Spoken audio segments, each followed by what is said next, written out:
But I know my sister. I know that she can be many things, but she's not a thief. She's not dishonest. Ayun talaga. So I know that she can withstand what she's going through right now because she has her truth. And at the end, that will prevail. Hi Kitty, kamusta ka today? Good afternoon. May hapon, everyone. I'm okay. As you can see, the weather's getting better. Kit, were you able to celebrate the King's Day celebration in the Netherlands? Siyempre, pero secret lang.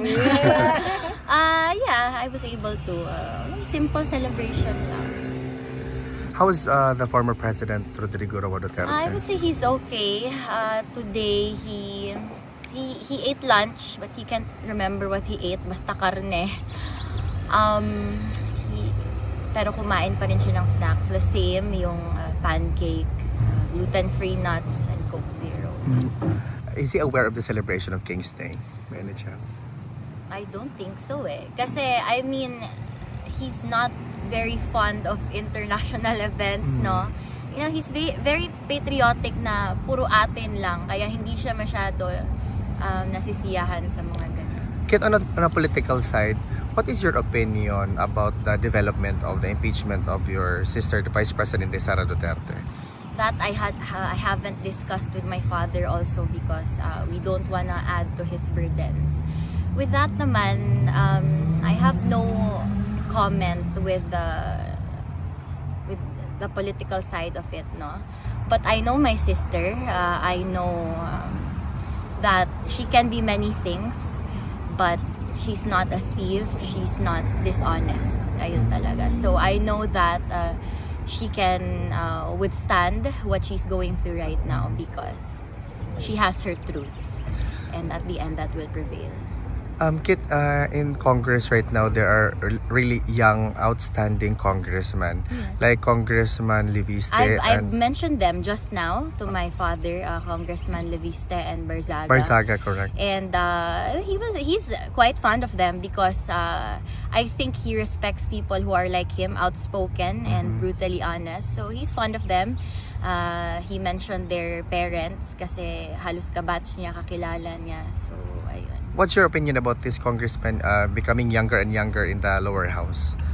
They're doing well, no? I think I don't really involve myself with it, but I think they're doing good. I think that the Philippines, the people, the masses need more people like them. Yes, they are young, but because they are young, they are more. Usually, kasi when you're younger, you're braver and you have a stronger sense of fight in you, ba? So I think, yeah, in general, we need more people like that. Is there something that the former president wants to relate to the supporters or the Filipinos in general?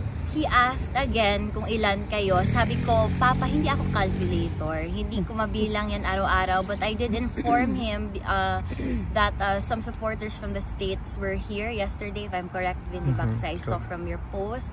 Although hindi ko na-mention yung taga-Ireland kasi ngayon ko lang nalaman. But I said na there are a lot of supporters from all over the world coming to visit you here, and ayun, they're waiting outside. Will you be staying here longer with us?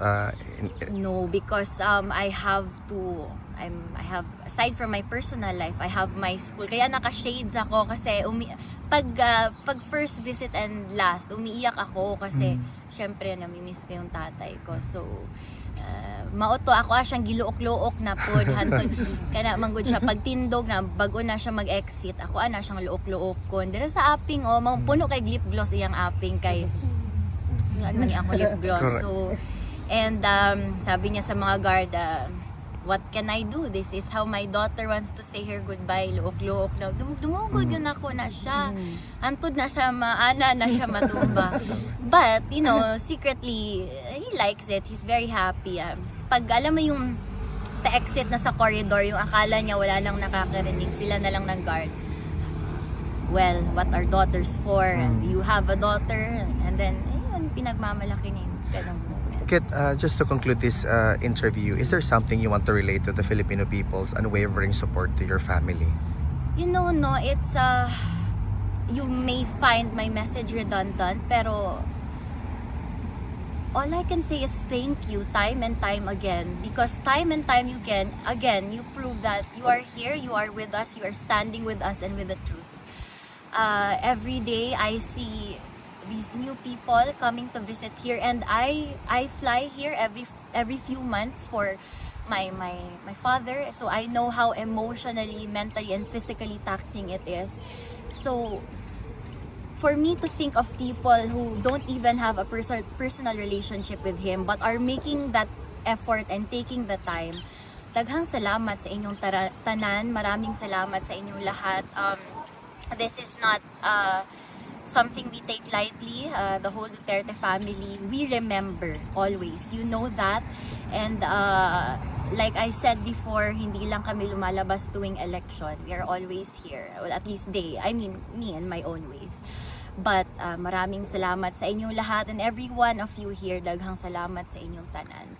To everyone that I will not be able to meet in person, I want to extend my deepest gratitude and appreciation for you anyway. And of course, PRRD also. So next time, sana may headcount kayo.